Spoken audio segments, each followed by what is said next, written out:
ce qui est profession libérale, assermentés, avocats, notaires, architectes, experts comptables, tous ceux qui répondent à un ordre et qui du coup peuvent créer des sociétés et peuvent créer des holdings, mais qui dans ces statuts n'ont pas le droit de faire autre chose que leur objet social qui est tout simplement l'activité réglementée. Donc l'investissement à part entière n'est pas prévu et n'est même pas autorisé. Et donc il y a tout un delta, une zone grise quelque part qui est la gestion de la trésorerie, qui peut être plus ou moins active, mais qui doit rester de la gestion de trésorerie et non pas un investissement. Ce qui peut entraîner la radiation immédiate de leur profession. Donc attention, on marche un peu sur des œufs, quoi.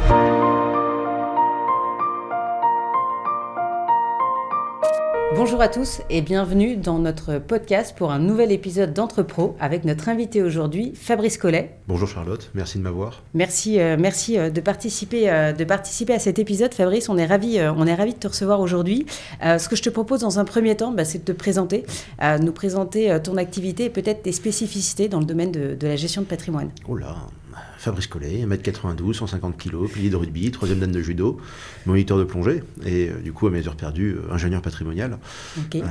J'ai un parcours assez atypique dans le sens où je ne viens pas du tout du métier. J'étais ingénieur dans l'armement avant. J'ai fait de la balistique de tir et des blindages pour des véhicules. Toujours utile pour le... Ouais, en ce moment surtout particulièrement. Et derrière après j'ai dérivé sur du coup la gestion de patrimoine en me formant moi-même en autodidacte. Et après en formant et en conseillant des amis, des collègues, et après j'ai commencé à conseiller le banquier. Donc, je me suis dit qu'il y avait peut-être moyen d'en faire un métier. Et donc j'ai créé mon cabinet maintenant il y a 8 ans. D'accord. Avant d'y passer à plein temps, plus sérieusement, il y a 4 ans. Donc petit cabinet, j'ai trois collaborateurs aujourd'hui. On conseille des familles, on fait de la gestion de patrimoine au sens large, et avec quand même une grande spécialité sur tous les sujets dits complexes, en ingénierie patrimoniale, donc du conseil juridique, de la structuration de société, de l'achat de produits complexes, que ce soit des investissements dans des PME, dans des vignobles, beaucoup, dans différentes... Enfin voilà, on conseille au sens large. Pas seulement de l'investissement, mais aussi de la structuration et de l'organisation patrimoniale. Ok, donc de l'accompagnement juridique, quoi. Juridique, patrimonial. Ok, très bien. Ce que je te propose, donc aujourd'hui, l'idée, c'est de dérouler un cas pratique, un cas client que toi, tu as rencontré. Et pour annoncer le thème à tous, aujourd'hui, on va parler de gestion de trésorerie. Donc pour les personnes morales, les sociétés à l'impôt sur les sociétés, avec une petite spécificité, Fabrice, a priori, sur la société conseillée. Les personnes morales, il y en a tout un tas de sortes, mais il y en a plus compliquées que d'autres, avec plus d'engagement que d'autres. Et notamment, on pourra parler des personnes morales réglementées, donc tout ce qui est profession libérale, assermentés, avocats, notaires, huissiers, médecins, architectes, experts comptables, bref, tous ceux qui répondent à un ordre et qui du coup peuvent créer des sociétés et peuvent créer des holdings, qu'on appelle des SPFPL principalement, mais qui dans ces statuts n'ont pas le droit de faire autre chose que leur objet social qui est tout simplement l'activité réglementée.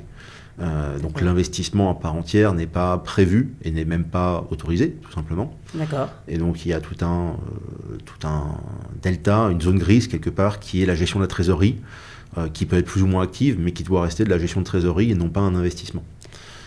Des investissements plus conséquents qu'on pourrait faire dans une holding ou dans une société classique seraient contraires à l'objet social et donc pourraient être qualifiables pour la profession libérale. Ce qui peut entraîner pour certaines professions libérales la radiation immédiate de leur profession. Okay. Quelque chose quand même d'assez... Ouais, donc attention, on marche un peu sur des œufs, quoi. Quand tu fais la différenciation, juste pour préciser pour les gens qui nous écoutent, quand tu fais la différenciation entre gestion de trésorerie et investissement un peu plus structurant, tu parles là d'une notion de risque, c'est bien ça dont tu parles? Pas spécialement, plutôt d'horizon de placement. D'accord. Et aussi d'objectifs d'investissement. Une gestion de trésorerie, on est là pour placer de l'argent, pour le récupérer plus ou moins rapidement en fonction des projets de la société. Okay. Un investissement, l'objectif numéro 1, c'est gagner de l'argent, concrètement. Typiquement, on pourra parler, un exemple, des fonds de private equity, des choses assez classiques aujourd'hui en gestion de patrimoine, sur lesquels on va chercher des rentabilités 2x2, x3 sur 10 ans. Ouais. Mécaniquement, en aucun cas, ça ne peut être un investissement de trésorerie, puisqu'on s'engage sur 10 ans, on s'engage à amener des sommes, à moins vraiment d'avoir à justifier d'un investissement de trésorerie en disant on veut acheter un autre cabinet, mais dans 15 ans précisément, où là, ça pourrait éventuellement se comprendre. La gestion de trésorerie, on est forcément sur un produit qui est relativement liquide, plus ou moins risqué, mais qui va pouvoir être disponible à tout moment.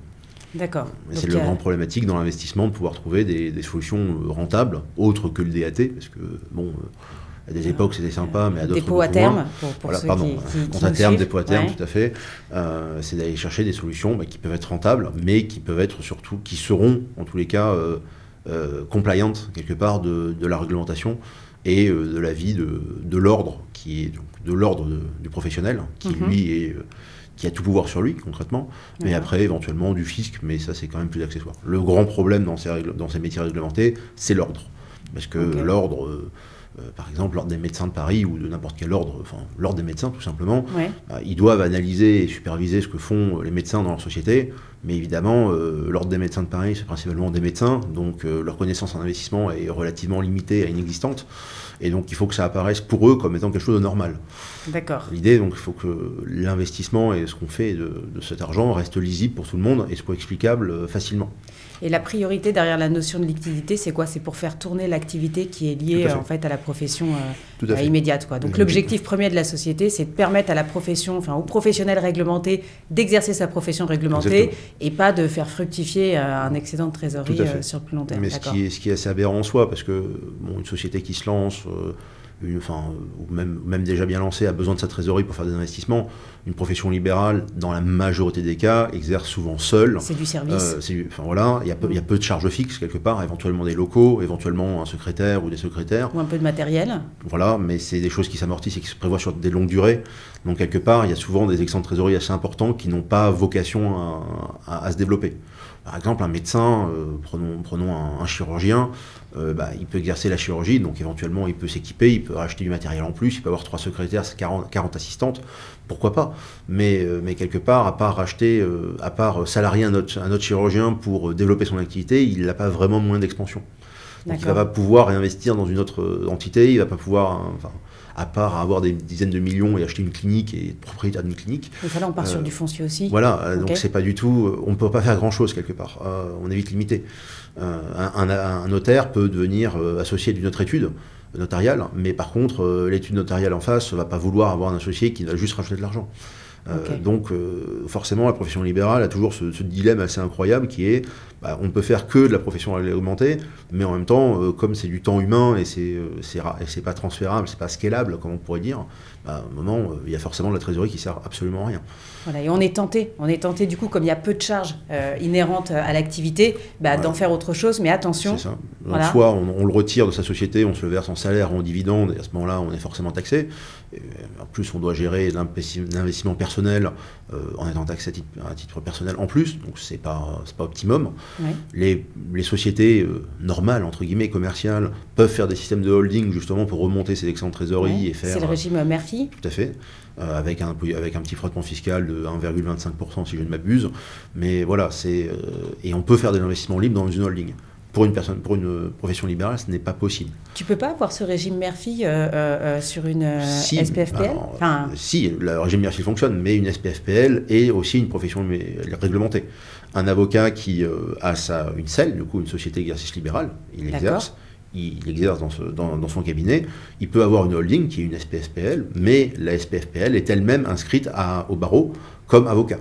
Ah oui, elle est fichée, quoi. Exactement. Elle est fichée profession réglementée. Exactement, et donc elle est soumise au même réglementaire que l'avocat lui-même. Okay. Ce qui fait qu'une SPFPL, à part avoir des cabinets d'avocats, une SPFPL d'avocats, à part avoir des cabinets d'avocats, et éventuellement acheter le foncier pour héberger l'activité d'avocat, est vite limitée. Donc à moins de devenir un très grand avocat et être associé dans 14 cabinets dans Paris, mécaniquement, on est très vite limité sur ce qu'on peut faire. Ok. On va faire juste un petit résumé, parce qu'on s'est dit énormément de choses très intéressantes, mais pour les gens qui nous regardent et qui nous suivent. Donc en fait, quand j'ai une profession réglementée, en fait, j'exerce en SEL, c'est plutôt ça. Exactement. Voilà. Si jamais, donc comme je suis fiché réglementé, je n'ai pas le droit, j'ai une utilisation de ma trésorerie qui s'accumule du fait de ma profession réglementée, mais je n'ai pas le droit d'en faire ce que je veux en termes d'investissement. Voilà. Sous peine, en fait, de me faire radier, au-delà de passer par le fisc, etc., mais tout d'abord de me faire radier de ma profession réglementée. En soi, il n'y a pas de problème fiscal. D'accord. Une SEL, donc il y a d'autres formats aussi. La SEL est un format assez classique. Ouais.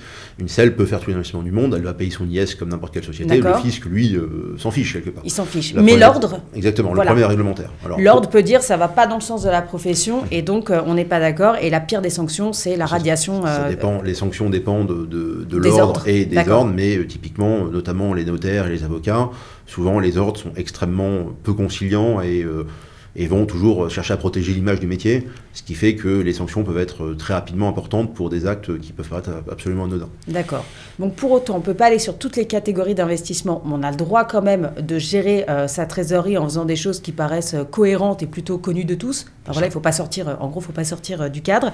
On va passer à cette étape-là, quel type d'investissement il est possible de faire. Et en fait, pour cette profession réglementée qui est dans sa SEL ou toute autre forme juridique, il y a 3 options en fait. C'est soit je fais de la gestion de trésorerie plutôt très communément admise, donc par l'ordre réglementé, soit je ressors cet argent, et donc là j'ai la taxation sur les dividendes, parce que je sors cet argent de la personne morale soumise à l'IS, soit éventuellement je peux créer une holding, mais qui elle-même sera fichée en fait, dans les professions réglementées. Donc, il y aura une extension de la limitation de la gestion de trésorerie à la holding. Ok, jusque-là, on a bien... ok, bon, en même temps, tu étais super clair, donc c'est facile à suivre. Et donc, du coup, toi, tu as rencontré, donc je suppose plusieurs, même, mais là, on va parler d'une profession réglementée. Du coup, cette personne est venue te voir pour faire sa gestion de trésorerie, c'est ça, pour avoir des recommandations? Tout à fait. En l'occurrence, c'est une belle étude notariale, tout simplement. Ok. Qui du coup collecte avec plusieurs associés, une belle renommée qui se développe et qui a plusieurs succursales. Tout à fait, une belle trésor. Et les gérants, quelque part, en fait, se versent, comme souvent dans ces métiers, en fait, se versent un acompte sur salaire tout au long de l'année, avant d'avoir en fait une régularisation en fin d'année avec quelque part 1 à 2 fois par an. Souvent c'est en juillet, août, pendant l'été et une fois au bilan en décembre, se verse le complément de salaire, c'est-à-dire en fait quelque part virtuellement une très grosse prime. D'accord. Ce qui fait que donc toute l'année... c'est comme un fixe plus un rattrapage fin d'année, c'est ça? Exactement. Okay. Sauf qu'évidemment, sur des montants, le rattrapage est sur des montants assez importants. Tant mieux pour eux, ça veut dire que ça marche bien pour eux et ça c'est l'essentiel. Mais ça veut dire aussi que du coup, pendant le reste de l'année, la trésor dort sur des comptes. Pourquoi ils font ça? Parce que tout simplement, il peut y avoir des dépenses, il peut y avoir besoin de développer, il peut y avoir besoin justement d'activités opérationnelles. Donc l'argent est utile et donc il n'est pas versé directement. Et aussi, surtout, ça leur permet de se verser les primes en fonction du bon développement de la structure ou pas. Pour ce sincerité quelque part, comme un intéressement, on pourrait dire. La problématique de ça, c'est que l'argent dort sur des comptes. On est sur des durées très courtes, donc annuelles. C'est ça, annuel, voire mi-annuel, voilà, voire 6 mois. Semestriel, trimestriel. Le temps que le chiffre rentre. Et encore, ça c'est le cas où tout va bien. Si le cas va mal, mécaniquement, ils ont besoin de récupérer de l'argent pour développer la société. Donc il faut une liquidité, encore une fois, assez immédiate. Sous quelques jours maximum. D'accord. Voilà, ça c'est un grand sujet. Et quelque part, du coup, l'argent dort. Il peut être placé, mais il doit être placé de manière assez simple. Encore une fois, un notaire, c'est un officier ministériel aussi, quelque part. Donc il doit avoir une image de probité encore plus que les autres. Et donc, on ne va pas pouvoir aller chercher des placements compliqués, des placements risqués, des placements connotés. Peu liquide, par exemple. Peu liquide, encore plus, mais typiquement, pour des gens qui ont les moyens, on parle souvent d'aller au Luxembourg, typiquement sur l'assurance vie ou des contrats de capitalisation.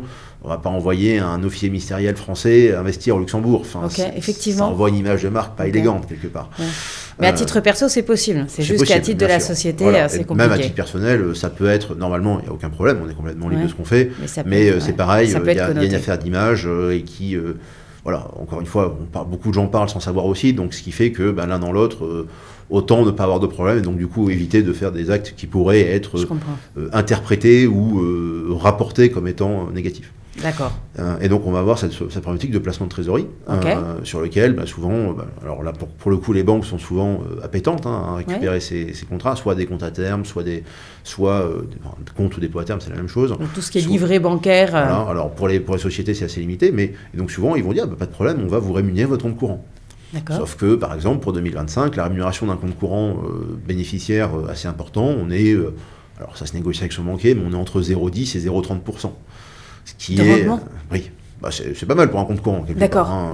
Le particulier, il est à 0 quelque part. Oui, tout à fait. Mais donc du coup, 0,10 ou 0,30, quand on parle de plusieurs centaines de milliers d'euros, voire millions d'euros qui s'accumulent dans l'année, bien sûr, il y a un manque à gagner. Il y a un manque à gagner. Alors même pour faire du sans risque, mais monter à 0,5%, ou même voire beaucoup plus, idéalement, voilà, tout de suite sur X millions d'euros, ça commence à se voir ça se voit très facilement. D'accord. Et donc il y a quelque chose à faire, tout à fait. Ok.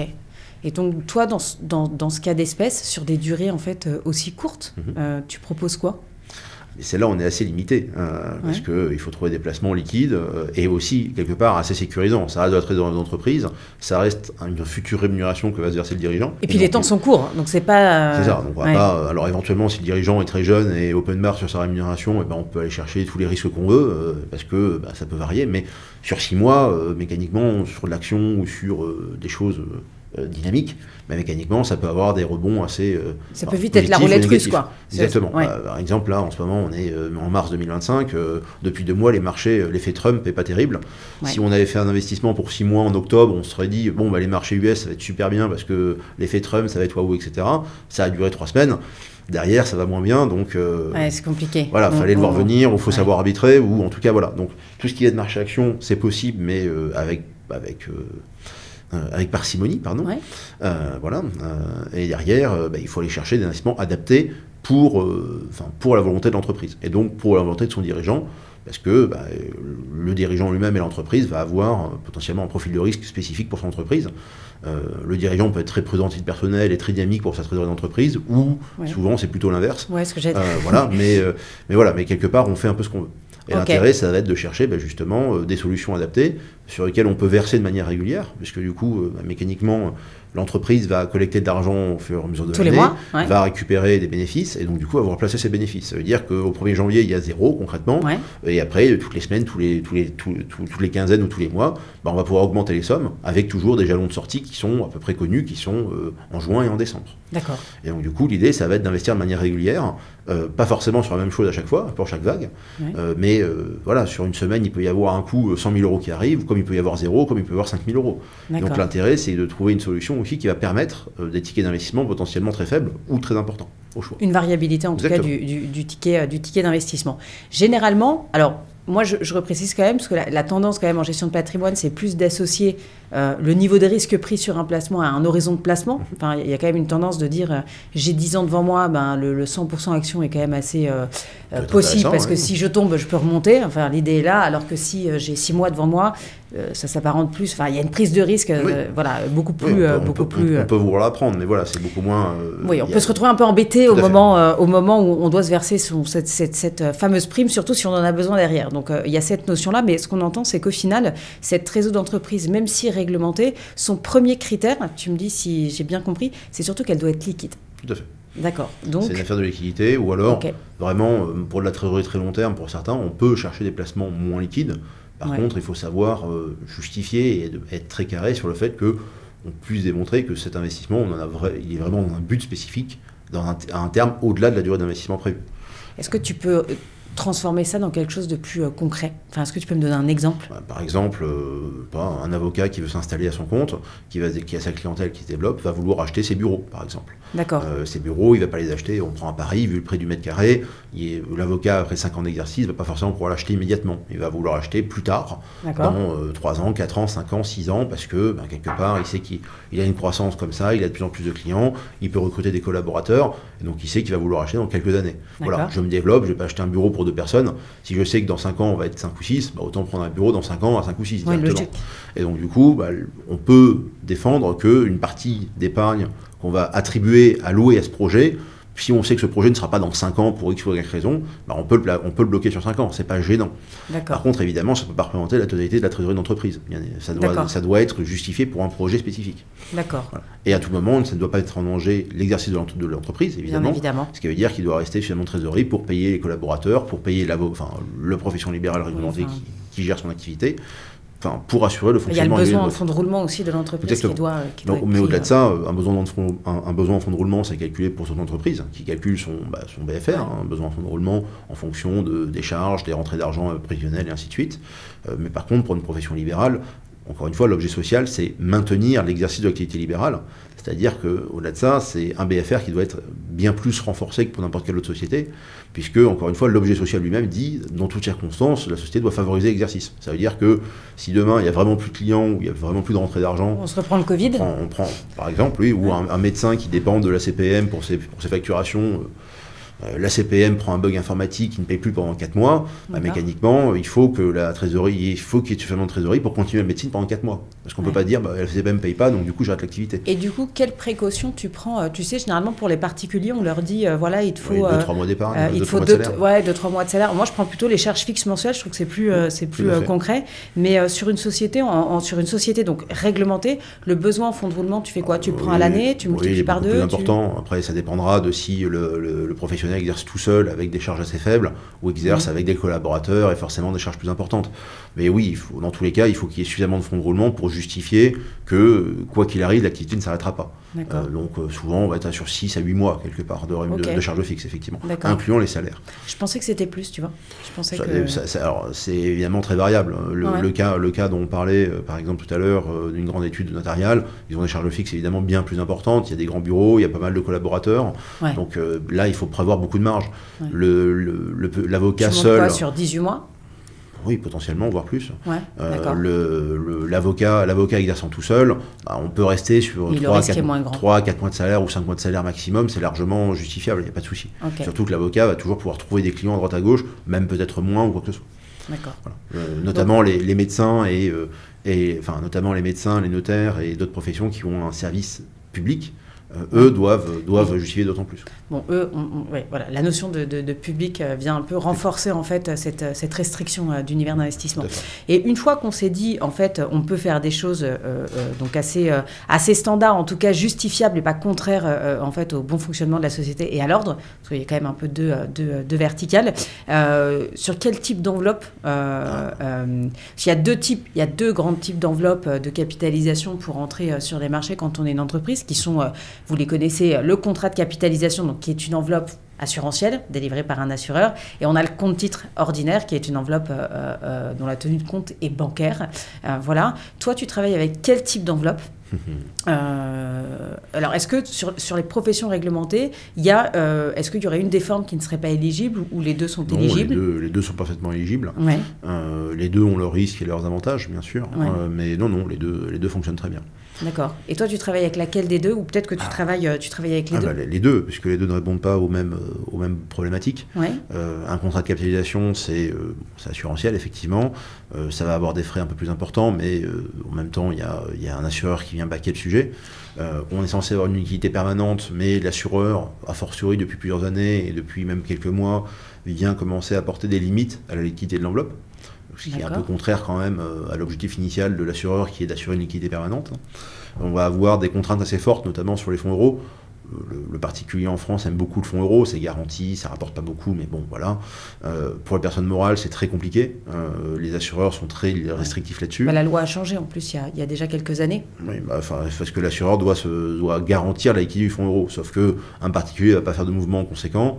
Le problème, la peur pour l'assureur, c'est que une trésorerie d'entreprise importante parte du jour au lendemain, ce qui déstabilise le fonds euro quelque part. C'est pour ça qu'on a limité l'accès au fonds euro aux sociétés. Alors de manière assez étonnante, en fait, cette problématique de retrait immédiat déstabilise tout type de fonds, que ce soit un ETF, que ce soit un EPCVM ou un fonds euro.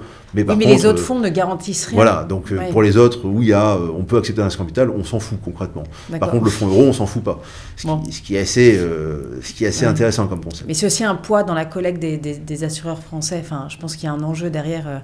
Je ne sais plus, je relisais les chiffres, mais je crois que certains assureurs sont encore aujourd'hui à 70-80% de leur collecte en fonds euros. Donc ça représente plus des 3/4 des assurances vie françaises. Par exemple, il y a X milliards, X dizaines ou centaines de milliards d'assurances vie en France. Plus de 70% sont encore aujourd'hui en fonds euros. C'était plus de 95% il y a 15 ans. Le pourcentage baisse, mais il reste quand même extraordinairement élevé. Les gens restent bien cantonnés dans leur fonds euros. C'est très français. Donc, on veut du garanti et du rendement. Pourquoi pas? Si on peut avoir le beurre et l'argent du beurre, j'ai envie de te dire, pourquoi pas tenter? Donc en fait, là, ce qu'on est en train de se dire, c'est, moi, la question que j'allais te poser, c'est, donc, on a le contrat de capi, on a le compte titre. Aujourd'hui, si moi, je suis en SEL, disons que je suis médecin, j'ai envie de placer mon excédent de trésorerie sur un fonds euro en contrat de capitalisation, est-ce que je peux le faire? Il faut trouver l'assureur qui accepte de le faire. Ça peut se négocier, c'est pas évident. D'accord. Les assureurs changent rapidement leurs conditions. Souvent, les fonds euros sont autorisés pour les personnes morales qui n'ont pas d'exercice professionnel. Ça sous-entend les holdings, concrètement. D'accord, les sociétés passives. Voilà. Souvent, c'est toléré pour les sociétés passives, avec des limitations, avec soit un pourcentage maximum, soit un montant maximum d'investissement. Comme en assurance vie, en fait, pour le particulier, sur le fonds euro. Oui, alors non, souvent, là, sur le fonds euro, pour un particulier, on peut y aller on peut mettre 100% de fonds euros. Après, ils mettent des systèmes on met souvent des systèmes de bonus, surtout à l'époque où les taux étaient très faibles, 2018, 2021, les taux étaient très faibles. On va mettre, effectivement, on va inciter à mettre autre chose que du fonds euro, à mettre de l'UC, de l'unité de compte, avec des bonus, justement, sur la partie fonds euro, en disant, si vous mettez au moins 50% d'unité de compte, on va mettre un bonus sur la partie fonds euro pour l'améliorer. Alors que quand je suis une personne morale, je peux avoir vraiment des vraies limitations de montant et un mix obligatoire avec des unités de compte. C'est un rendement, c'est contractuel, c'est dans les conditions générales de chaque contrat d'assurance et de chaque contrat de capitalisation. Chaque assureur peut venir créer des règles, peut venir y déroger aussi au cas par cas. Donc c'est à négocier, c'est surtout à voir en fait en temps réel au jour du besoin de trésorerie. Par exemple, souvent sur les fonds euros, ce qui est assez usuel aussi sur les fonds euros pour les personnes morales, c'est une mise en report des plus-values, donc du coup des bénéfices du fonds euro sur les 4 premières années. Ça veut dire que... Oui, stop, pousse. Est-ce que tu peux nous expliquer le point? Ça, c'est lié au fonds euro ou c'est lié au contrat de capitalisation? C'est lié au fonds euro. C'est lié au fonds euro. D'accord. Normalement, sur un fonds euro, ce qu'on appelle l'effet cliqué, ça veut dire qu'on met 100, l'année prochaine, au 1er janvier, il y a 102, parce que du coup, les 2% d'intérêt sont versés. D'accord. Et donc, sur l'année suivante, il y a 102 qui travaillent, donc on aura 104,4. Ok. Ça, les bénéfices sont versés chaque année. Souvent, pour les personnes morales, on va dire que pendant les 4 premières années, les bénéfices sont reportés. C'est-à-dire que les bénéfices sont acquis sous réserve de rester 4 ans. Et si on sort avant X, souvent c'est 4 ans. Comme un compte à terme, sauf que c'est sur 6 mois. Exactement. Sauf que là, c'est sur 2 ans, ou sur 3 ans, ou sur 4 ans. D'accord. Et c'est exactement ça. C'est très conditionnant. Donc là, je perds aussi ma notion de liquidité. Non, la liquidité, on l'a quand même. On perd la notion de rentabilité, effectivement. Mais la liquidité reste présente, quelque part, à tout moment. Mais donc, c'est quand même assez structurant, quelque part, un contrat de capitalisation. On a un univers d'investissement qui est très large. Souvent, les assureurs ont plusieurs centaines, voire plusieurs milliers de fonds au sein du contrat. Donc, c'est très large, mais on reste cantonné à ce que permet l'assureur. On l'a vu pareil aussi ces dernières années, l'assureur peut référencer de nouveaux fonds assez facilement, mais peut aussi en retirer. Ça demande de savoir gérer ça au quotidien. Au-delà de ça, il y a des avantages au contrat de capitalisation qui sont d'ordre fiscal, qui aussi entraînent des problématiques d'un point de vue comptable, puisqu'il y a un mécanisme pour les personnes morales de report d'imposition partielle et de précompte d'imposition qui font un peu des cheveux blancs comptables. A fortiori, si on s'amuse à faire des rachats ou des réinvestissements réguliers. Est-ce que tu peux nous dire en 2 phrases, je sais que c'est un sujet un peu compliqué, mais le contrat de capitalisation à l'IS ne fonctionne pas comme à l'IR, très clairement. Est-ce qu'en 2 phrases, on pourrait essayer de résumer comment fonctionne la fiscalité d'un contrat de capitalisation soumis à l'impôt sur les sociétés? Pour les personnes physiques, la personne physique, c'est très simple, on est imposé à la sortie. Voilà, on met 100. On est en franchise d'impôt. Tant qu'on ne bouge pas, on ne paye pas. Alors, on paye les prélèvements sociaux sur les dividendes qui sont perçus. Mais bon, peu importe. D'accord. En fait, effectivement, le particulier ne paye pas. Par contre, en entreprise, ça pourrait être très simple et être exactement pareil, mais non, parce que sinon, ça pourrait mettre des millions d'euros en report d'impôt. Autant, vous et moi, on crée une société, ça va très vite. C'est quelques euros, mais par contre, on prend des grands groupes du CAC 40 qui feront ça sur des millions d'euros, des milliards d'euros, forcément, on paye de facto jamais l'imposition. Donc, il y a un mécanisme qui a été mis un peu anti-abus pour éviter ça. C'est-à-dire qu'on investit comme on veut sur un contrat de capitalisation. Par contre, on va payer annuellement un précompte d'imposition qui est basé sur la rentabilité. Alors, j'ai plus forcément la formule de tête, mais c'est lié au taux sans risque. Donc, ça veut dire qu'on va prendre le taux interbancaire, l'OAT, à 10 ans. Il y a le fisc rajoute un point de marge ou 2 points de marge, et donc fixe un taux tous les semestres sur lequel la personne morale va payer un impôt théorique sur un rendement théorique. Donc, par exemple, en 2024, c'était du 3,5%. Vous avez créé un contrat de capitalisation, même bien avant, vous allez payer de l'imposition théorique, comme si le contrat avait rapporté 3,5. Donc, sans sortir du contrat. Donc, j'ai pas forcément le rendement parce que peut-être que je suis en moins-value. Exactement. 2, je suis pas sorti du contrat. Donc, on n'a pas la trésorerie. Mais 3, je paye la facture à la fin. Exactement. Et après, il y a un jeu de compensation, je suis pas à la sortie réelle. Et après, à la sortie réelle, mécaniquement, on vient écrire la réalité. Donc, soit on a eu beaucoup plus de plus-value, on va payer le complément, soit on a eu des moins-values, et à ce moment-là, on va être remboursé. Enfin, on va le passer en charge, et du coup, on perd de la société. Mais donc du coup, il faut être vigilant de combien on met dessus. Mécaniquement, en fonction du chiffre d'affaires de la société par rapport au montant placé sur le contrat de capitalisation, alors vu que l'OAT est souvent assez faible, c'est un taux d'intérêt sans risque quelque part. Donc c'est sur une croissance normale de société, c'est marginal. Donc c'est souvent du gras du trait quelque part pour la société dans son imposition. Mais effectivement, ça se calcule. Sur une trésorerie très passive d'une holding qui ne fait rien d'autre à part un contrat de capitalisation, mécaniquement, il faut pouvoir ressortir la trésor. Il faut avoir de la trésor pour payer cette imposition. Ouais, ou alors sortir un peu du contrat de capitalisation. Oui, mais du coup, on perd l'intérêt de qui alourdit la tâche de l'expert comptable. Surtout qu'effectivement, si on sort en partie, il faut recalculer le montant brut, le montant net, et donc il faut faire des tantièmes. Donc le comptable... vous adore. Voilà, le comptable, souvent, n'aime pas trop les contrats de capitalisation. Souvent, quand je vais voir les comptables de mes clients, de nouveaux clients, alors autant beaucoup de placements, ils s'en fichent royalement. Par contre, les contrats de capi, il veut savoir combien il y en aura, s'il y en aura, à quelle fréquence il y en aura. Parce que c'est un travail à part entière. Alors, les comptables savent très bien le faire, c'est pas du tout un problème.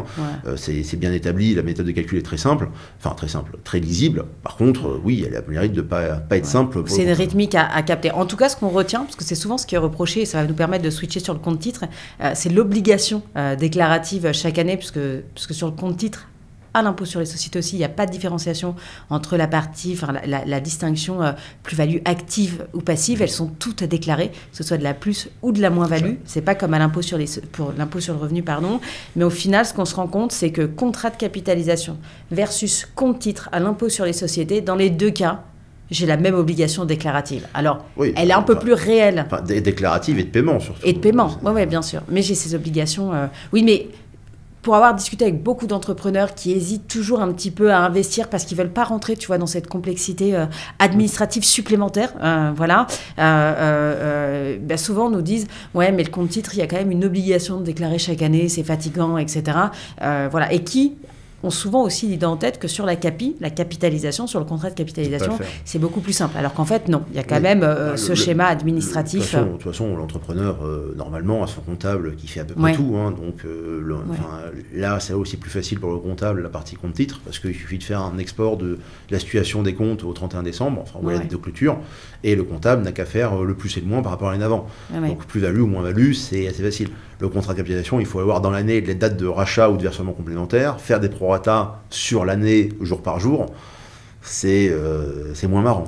Donc peut-être que les experts comptables préfèrent les comptes titres au contrat de capitalisation. Il faudra leur demander. Mais dans tous les cas, l'expert comptable, usuellement, est toujours assez rassuré à partir du moment où il sait qu'il y a un CGP compétent derrière qui va pouvoir expliquer directement à l'expert comptable ce qu'a fait le client. D'accord. Parce que la grande problématique pour l'expert comptable, notamment quand il budgète, que ce soit pour un particulier ou une personne morale, sa grande problématique, c'est de budgéter le temps qui va passer sur le dossier du client. D'accord. Et surtout, du coup, de budgéter, d'estimer la complexité du client lui-même. D'accord. Si le client va vite répondre au message, s'il va répondre à côté ou pas. Du coup, s'il sait que le client est accompagné par un professionnel et qu'il sait que le professionnel est compétent, c'est quand même mieux. Mécaniquement, il va tout de suite être rassuré sur les démarches suivantes, puisque la question compliquée, au lieu de la poser au client qui ne saura pas répondre, il va la poser directement au professionnel. Et donc, ça va aller beaucoup plus vite. Ok, très clair. Et donc, du coup, si on passe maintenant sur la partie compte-titre, on a bien compris que le contrat de capitalisation est détenu par un assureur. Donc, il y a quand même la notion de liquidité qui est assurée par cet assureur, voilà, sans mauvais jeu de mots. Il y a quand même un univers d'investissement en architecture ouverte, même si un peu figé quand même, toujours par cet assureur, parce que c'est lui qui détient le contrat et les avoirs. Donc il y a quand même quelques attributs assez favorables. Et d'un autre côté, on a aussi le compte titre. Qu'est-ce qui fait selon toi la force du compte titre dans le cas d'espèce que tu nous as décrit depuis tout à l'heure? La très grande souplesse. C'est un compte bancaire, donc mécaniquement, il y a beaucoup moins d'intermédiaires. Éventuellement, il faut parler entre la banque dépositaire des fonds de la société et la banque dépositaire du compte titre, mais quelque part c'est un simple virement.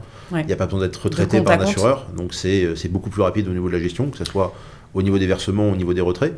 On a complètement la main, alors tandis que dans un contrat de capitalisation, il faut aller prendre la démarche auprès de l'assureur, c'est-à-dire que l'assureur va devoir faire une opération.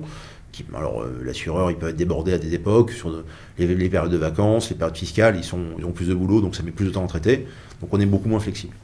Beaucoup moins. Ça reste, les deux restant extrêmement flexibles, on s'entend, mais le compte titre offre quand même plus de liquidité là-dessus, plus de facilité. Au-delà de ça, la beauté du compte titre, c'est que du coup, sauf cas très particulier, il n'y a aucun minimum d'investissement, aucun maximum et aucune contrainte. On investit sur un champ d'investissement, sur un monde d'investissement encore plus large, voire quasiment infini. Alors encore une fois, c'est déjà très large en contrat de capitalisation, mais là, on passe à l'infinité du possible, que ce soit des ETF, des ETC, des ETP, des OPCVM, des actions en direct, peu importe. On fait exactement ce qu'on veut. Donc ça, c'est quand même extrêmement intéressant. Et la problématique des contrats de capitalisation, c'est qu'il faut souvent la signature de l'ensemble des gérants ou de l'ensemble des décisionnaires sur l'ouverture d'un contrat et sur les modifications d'un contrat. D'accord. C'est-à-dire qu'au sein de la même société, la même celle par exemple, ce qu'on évoquait tout à l'heure, si par exemple j'ai plusieurs gérants dans mon étude notariale, ils doivent tous être co-signataires du contrat de capi. Ça dépend des assureurs, mais ça peut être demandé. C'est dingue. Notamment sur des montants importants. C'est pour ça que sur les grandes sociétés, il y a des délégataires de signature. Bien sûr. Et donc en fait, il y a quelques personnes qui décident, qui ont le pouvoir de signature unique. C'est un mandat spécifique qu'on donne. Mais c'est des choses à mettre en place quelque part, c'est toujours pareil. Un compte titre, on peut en ouvrir plusieurs, on fait des accès différents et tout simplement chacun peut gérer entre guillemets son compte titre comme il le souhaite, éventuellement avec plusieurs conseillers le cas échéant, et éventuellement de manière à peu près autonomes les uns des autres, sans avoir à référer et sans avoir à avoir gérer. la validation du co-gérant, etc. Donc c'est quand même plus souple. Et au-delà de ça, on peut chacun gérer ça dans son coin, quelque part, encore une fois. Même si c'est de l'argent commun, même si... tant que c'est de l'argent de la société, quand même. Tout à fait. Mais sur des quote-parts alloués à certains objectifs, il n'y a pas, encore une fois, sur le compte titre, en aucun cas, il n'y a d'obligation de minimum ou de pourcentage maximum. Typiquement, sur un contrat de capitalisation, on veut mettre deux associés veulent mettre que du fonds euro et le dernier veut mettre que de l'action. Ici, on ne respecte pas le ratio qui va bien entre le fonds euro et le reste, on ne peut pas le faire. Le compte titre, on fait différents comptes titres et c'est beaucoup plus simple. Puisque du coup, la problématique, sur un contrat de capitalisation, il y a une problématique par assureur et par société, ce qui n'existe pas du coup dans le compte titre. De fait que la banque ne fasse que être dépositaire et non pas gestionnaire des fonds. D'accord, mais il faut quand même bien être délégataire des pouvoirs de signature de la société pour ouvrir ton compte titre. Tout à fait. D'accord. Mais donc au final, si je suis plusieurs associés, s'il y a plusieurs associés au sein de ma société, qu'on décide de faire de la gestion de trésorerie via le compte titre, chaque personne qui a le pouvoir de signature d'engager la société... On peut gérer différents comptes titres. Différents comptes titres, d'accord. Ouais, donc c'est beaucoup plus souple. C'est un peu plus souple effectivement là-dessus. L'environnement d'investissement est infiniment plus large. Ouais. Ça, c'est très bien. Et est-ce qu'on pourrait dire, après, mon parti est déjà pris, je pense que beaucoup le savent, mais est-ce qu'on pourrait dire que le compte titre est plus liquide que le contrat de capitalisation ? Oui, aucun doute. Sur un compte titre, la banque ne fait que dépositaire, donc ne fait que donner un ordre, alors qu'encore une fois, dans le monde assurantiel, l'ordre est passé entre l'assureur et le client, ce qui fait que, et l'assuré du coup, et l'assureur est propriétaire des comptes. Donc l'assureur, encore une fois, on l'a dit tout à l'heure, peut venir volontairement ou, comme on veut, limiter la liquidité d'un fonds ou d'une catégorie d'actifs. Sur le compte titre, cette raison n'a pas lieu d'être. Donc quelque part, on est beaucoup plus rapide. Pareil, même tout particulier qui a envie d'avoir un compte titre ou un PEA peut le voir par lui-même. On passe un ordre en bourse, c'est vendu dans la minute. Mais seulement évidemment de 9h30, de 9h à 17h30. Mais tandis qu'en contrat de capitalisation, les ordres sont centralisés une fois par jour, voire tous les 2 jours, à 16h, et donc du coup, mécaniquement, on prend toujours 2-3 jours dans la vue. Oui, d'ailleurs, on a assez peu de titres vifs, de cotation continue sur l'assurance vie. Après 2-3 jours pour la trésorerie d'entreprise, c'est pas un problème, normalement, mais par contre, on veut faire une opération, on traite l'opération, c'est quand même bien de l'avoir exécutée tout de suite et de pouvoir avoir le virement quasiment instantanément. Ouais. Ici, là, je repréciserai peut-être aux personnes qui nous écoutent, en fait, ce moyen cette notion de liquidité entre l'enveloppe de capitalisation et l'enveloppe de compte titre, elle est liée en fait au moyen de détention dans chacune des autres enveloppes. Quand vous ouvrez une enveloppe assurantielle, que ce soit une assurance vie ou un contrat de capitalisation, les personnes morales ne peuvent avoir accès qu'au contrat de capitalisation, bien évidemment, et bien en fait, la personne qui investit est créancière de l'assureur, et pour le coup créancière chirographaire de l'assureur. L'assureur devient propriétaire des capitaux, les place selon vos recommandations en termes de niveau de risque, d'investissement, et en fait l'investisseur derrière a une créance à l'égard de l'assureur. Quand vous êtes sur une enveloppe bancaire, qui est celle du compte titre, que vous pouvez ouvrir quand vous êtes une personne morale aussi, vous restez propriétaire des titres qui composent l'enveloppe, et donc ces moyens de détention, au final des sous-jacents qui sont dans les enveloppes, renforcent ou pas cette notion de liquidité aussi que vous avez par rapport à vos capitaux.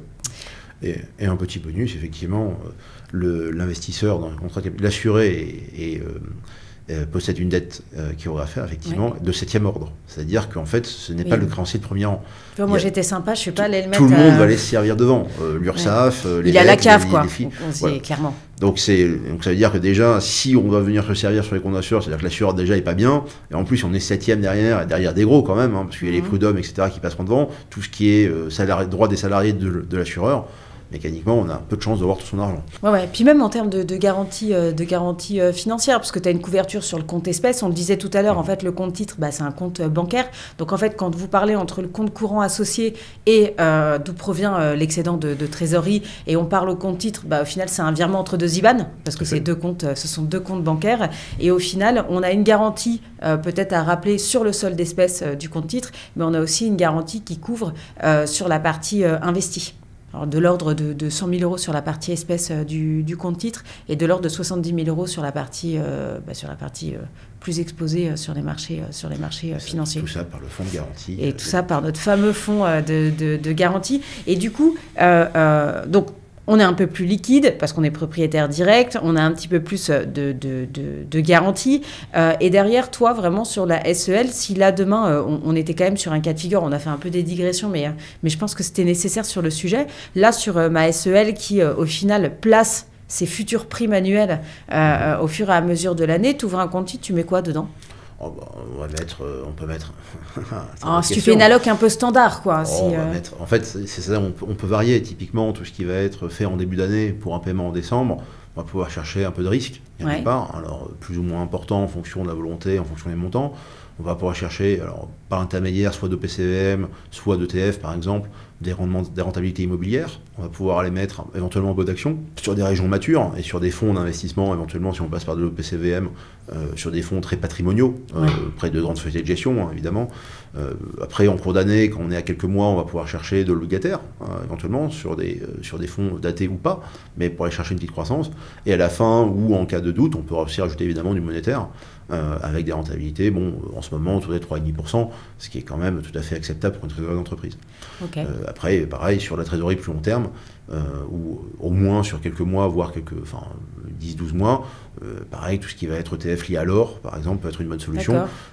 C'est une côté valeur refuge, alors c'est fluctuant à la hausse comme à la baisse, mais ça reste quelque chose de patrimonial au sens large. On va pas être sur du trading intraday sur des actions technologiques US, par exemple, qui vont pas très bien en ce moment. Non, mais c'est intéressant parce qu'on a souvent tendance à entendre, quand on parle de trésor d'entreprise, vraiment SRI1, ceinture, bretelle, parachute, tu vois. Concrètement, un trésor d'entreprise, on peut pas virtuellement déplacer le SRI 3. D'accord. C'est 1, 2, 3. Au-delà de 3, on est sur de l'investissement, on est vraiment sur de l'investissement. Encore une fois, c'est global. Sur 1 million de trésorerie, on peut mettre 50 000 euros d'actions en SRI 7. C'est pas un problème. 5%, c'est pas voilà. Mais en fait, il faut que le portefeuille global, effectivement, reste SRI 1, 2, 3. Pour rappel, 1, c'est théoriquement du fonds euro, 2, obligations d'État, 3, obligations d'entreprise. Donc, de l'obligataire, ça reste quelque part de la trésorerie. C'est liquide, ça se revend. Et c'est relativement protecteur du capital. Donc voilà, jusqu'à 3, ça reste... pour moi, ça semble acceptable. Évidemment, les ordres peuvent avoir des vues différentes, c'est pour ça qu'il faut être relativement conservateur. Et au-delà de ça, plus que tout ça, le premier à vouloir souvent être conservateur, c'est souvent le chef d'entreprise lui-même. Et donc du coup, la limitation, elle vient pas tant là-dessus de la réglementation bancaire ou d'investissement, elle vient surtout de la propre volonté du gérant qui va vouloir être très défensif. Et donc du coup, mais qui veut quand même du rendement. Oui, ça c'est très français. De toute façon, on veut tous sans rien payer, c'est classique.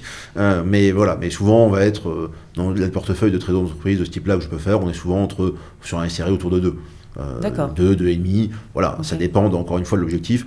Pour des sorties tous les 6 mois, tous les ans, oui, on va être sur du 2, concrètement. Ok, donc en fait, on ouvre un compte titre par ton biais, je suppose. Par exemple. Ok, et derrière, on fait une allocation. Donc après, tu le travailles, je suppose, avec le client final, donc selon son profil de risque, selon tout ce qu'on s'est dit juste avant. Selon les montants, selon le cahier des charges spécifiques. La taille de son entreprise, le nombre de son besoin en fonds de roulement, énormément. De toute façon, tous les placements de trésorerie qu'on peut faire sont toujours hors besoin en fonds de roulement. Le besoin de fonds de roulement reste sur le compte bancaire classique. Non, mais bien sûr. Mais d'ailleurs, c'est la première étape de définir un budget, en fait, de trésorerie. Et au-delà de ça, même sur un compte titre, on ne va jamais investir la totalité de la capacité investissable par le client. Parce que, effectivement, le fonds euro est souvent compliqué. Il y a beaucoup plus simple pour une entreprise. Ça va être le compte à terme, justement. Le dépôt à terme, sur 3 mois, sur 6 mois, qui offre des rentabilités, pas folles, bien sûr, mais équivalentes à celles du fonds euro. Et donc, mécaniquement, on va venir pour ce profil de risque, on va compiler la partie qui va rester sur les comptes à terme, du coup qui va être en SCRI 1 de facto, et des investissements en compte titre qui vont pouvoir chercher le 2, le 3, le 4, et pour faire une moyenne. Parce qu'après, tu refais une moyenne globale qui ressort en SRI 2, quoi. Exactement. Est-ce que avec le SRI, tu sais, 1, 2, est-ce qu'on pourrait projeter des durées minimales d'investissement? Par exemple, quand je travaille sur du SRI 2, est-ce que tu pourrais me dire, bah non, la Charlotte, il te faut minimum 18 mois? Est-ce qu'il y a des choses un peu mémotechniques qui fonctionnent? Je ne suis pas certain qu'il y ait une vraie règle là-dessus. Après, c'est toujours pareil, il y a une manière de voir de manière très défensive ou pas. J'ai un problème personnel là-dessus, c'est que j'ai un biais extrêmement offensif sur tous mes investissements. Ok, c'est bien de le dire. Voilà, mes investissements personnels sont en SCRI 9 sur 7. D'accord. Ma trésorerie, c'est de la crypto-monnaie, comme ça on est bien. Mais dans l'esprit, je suis assez dynamique dans ma façon de gérer. Mais toi, tu n'es pas un ordre réglementé? Non, moi ça va.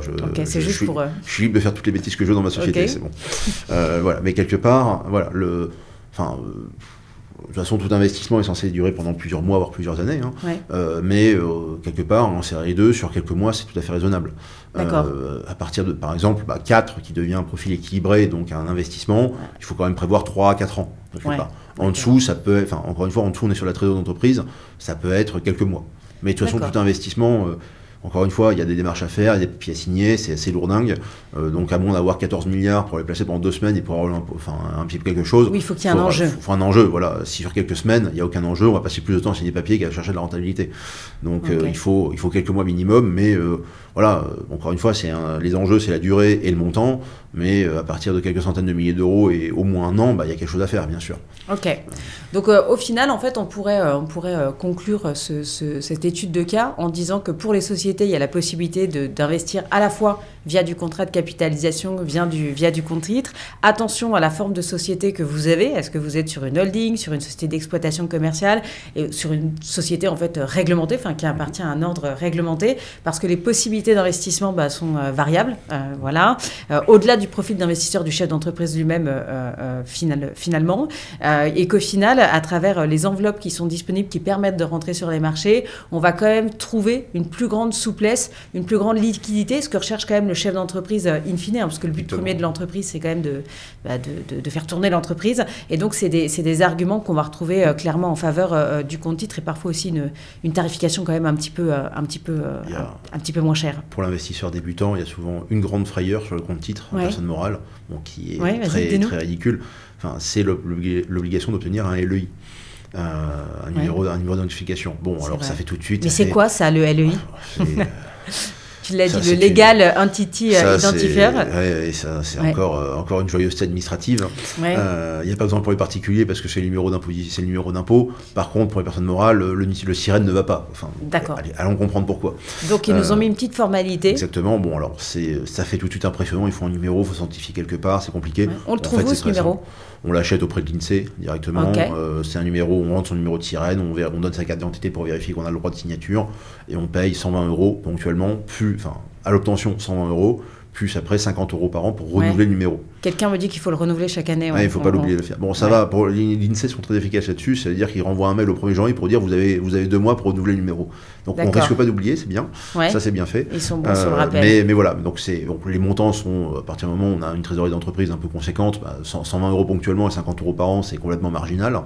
Mais c'est très simple à faire, mais ça fait toujours un petit travail administratif en plus, ce qui fait toujours peur pour le chef d'entreprise. Une petite phobie bien placée. Il a déjà occupé avec l'URSSAF, avec le machin, le truc, alors si on lui rajoute encore un numéro INSEE à voir, ça rajoute une surcouche. Donc ça peut faire un peu peur, mais en pratique, c'est absolument facile à faire. Ouais, et tu me fais une belle perche là que je vais saisir sur le site de Shares Pro, où on fait de l'intermédiation sur les comptes titres et les PEA, dont les comptes titres personnes morales. On automatise cette fonctionnalité. C'est-à-dire qu'à partir du Q2, je ne vais pas donner de mois précis, mais à partir du Q2, en fait, c'est Shares qui va aller chercher pour le compte de tes chefs d'entreprise ou des chefs d'entreprise de ceux qui nous regardent, le numéro de LEI et qui le renouvellera chaque année et donc qui le facturera comptant. Ce n'est pas offert au chef d'entreprise, mais ce sera facturé comptant au chef d'entreprise. Parce qu'on sait que ça peut être aussi une petite porte. On a motivé le chef d'entreprise, il a conscience, il sait qu'il doit le faire. Et là, vous avez une porte de sortie administrative. Il restera le dernier point juste à le fournir directement au comptable et comme ça sera là, ce serait OK, mais on prend le point au produit, on le remonte au produit, bien évidemment. Écoute, Fabrice, je te remercie pour cet échange. C'était vraiment très intéressant. Qu'est-ce que tu veux peut-être... est-ce que tu veux ajouter quelque chose avant de conclure? Ou est-ce que les personnes qui sont des professions réglementées, peut-être en société, qui veulent te contacter, où est-ce qu'ils peuvent te contacter? Comment... Pas très facilement. Ils peuvent me contacter ou contacter n'importe quel autre bon CGP en soi. Oui, mais pourquoi pas toi? Tu as bien démontré ta capacité. On peut me retrouver sur LinkedIn, bien sûr, sur Instagram, sur TikTok, même avec mes petites vidéos. D'accord. On me trouve facilement sur ma photo. J'ai une épée qui est... D'ailleurs, le conseil patrimonial est offert à tous ceux qui devinent le nom de l'épée, qui retrouvent la référence. Okay. Et sinon, plus simplement, sur le site directement de ma société, votre conseil patrimoine, on peut prendre directement rendez-vous. Il y a les numéros de téléphone, les emails. On fait un premier rendez-vous facilement, en visio, en présentiel. On se déplace notamment pour les professions qui ont des horaires compliqués, les médecins qui sont en garde, etc. Donc tu es hyper flexible. Voilà. L'idée, de toute façon, c'est toujours pareil. Le rôle du conseiller en gestion de patrimoine, c'est de rendre un service. Le début du service, c'est de s'adapter aux besoins du client. Parce que si on est disponible seulement le mardi entre 14h et 16h30, ils n'ont pas besoin de nous, ils vont voir leur banquier directement. D'accord. Je suppose que tu accompagnes aussi les entreprises qui ont des besoins en gestion de trésorerie, sur des holdings, sur des sociétés plus passives. Sur tout type de société, tout type de client. Notre façon de voir, c'est de refuser aucun client. Il n'y a pas de petits clients. Avec des gens qui veulent faire des choses. Donc, notre plus jeune client, quelque part, c'est un particulier qui a 18 ans tout juste, alternant et qui met quelques centaines d'euros de côté par mois. Mais c'est quelqu'un qui veut faire des choses, qui veut se développer, qui a plein de questions, et donc bien sûr qu'on accepte tout type de client. T'as pas de minimum, t'as pas de maximum, t'aimes bien quand même tout ce qui est ancré très juridique, tout ce qui est compliqué, on a compris. Bon, si vous retrouvez dans ce cas d'espèce, vous pouvez contacter Fabrice Collet, CO2LET, du cabinet, j'ai du mal, votre conseil patrimoine. En tout cas, mille merci Fabrice d'être venu aujourd'hui, on était ravis, et on vous dit tous à très bientôt. Merci. Merci.